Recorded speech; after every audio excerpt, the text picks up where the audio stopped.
between these little rocks, which is common of a black-tipped reef shark, and white-tipped reef sharks are also very, very common. One of the species is actually endangered, but it was really, really incredible. So we just watched this shark but in a very serene environment, and it was very spiritual for me in the sense that, I mean, life-changing even in terms of my perspective of the ocean, because all I could think of is I've been afraid of sharks my whole life, and then since starting snorkeling and diving and things like that, you learn to let go of the fear, because you can't let things like that eat you up. I mean, not literally, but you can't let that fear get to you, otherwise you wouldn't otherwise enjoy the experience of being out in the ocean. I mean, they are out there, it's just, yeah. So when I saw this shark, and it was in such a vulnerable state, I remember thinking, wow, this just completely transforms my fear. The irony of this situation is beyond words, and my fears dissipated. I just saw it as a vulnerable sea creature, a fish that's just part of the food chain. And the coolest thing of all, this is the coolest thing of all, there was a little fish, it can't have been larger than the size of a sardine, and it was swimming alongside the shark, and it actually was pecking the shark, because we were slowly but surely approaching the shark to get some footage of it with our cameras, and the shark was awoken by this little buddy but alongside it. That's these are little kind of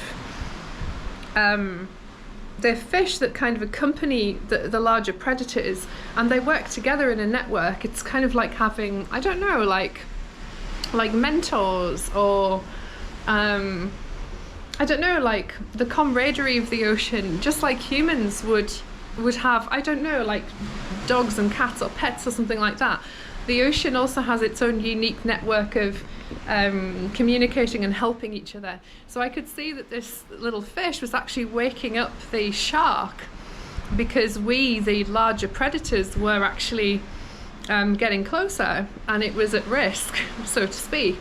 So this little fish woke it up, and the shark, lo and behold, started to rise from the sand, and its tail started horizontally moving away very, very slowly.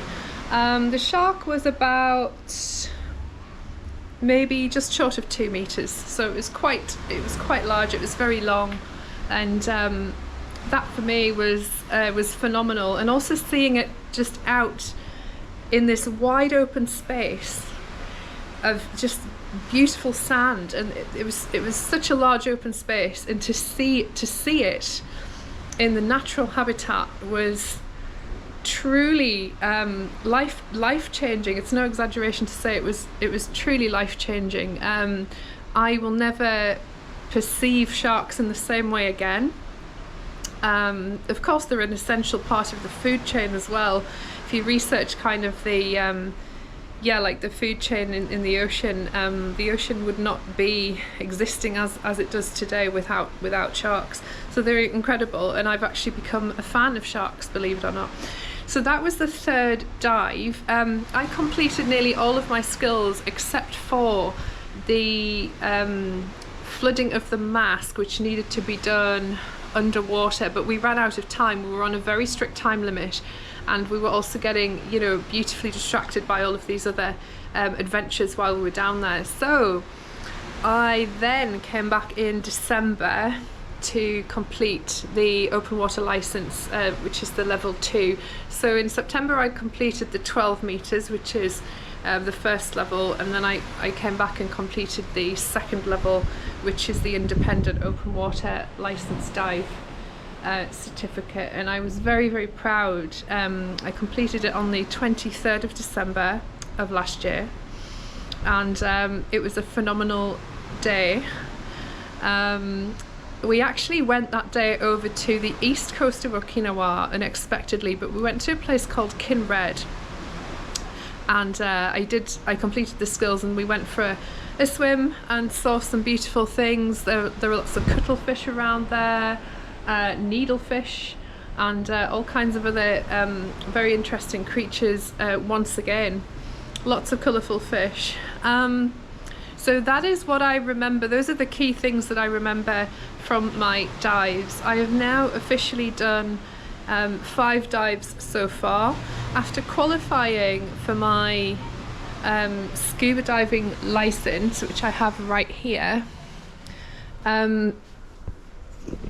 now the goals change. So you have like your bucket list, and as I was talking about in a previous video interview with Richard, you start to get your bucket list. So you start to think about things that you want to do and achieve as part of your dive. So for me, it's just getting kind of like deeper and deeper. So there is my scuba diving license. Woohoo! Yes.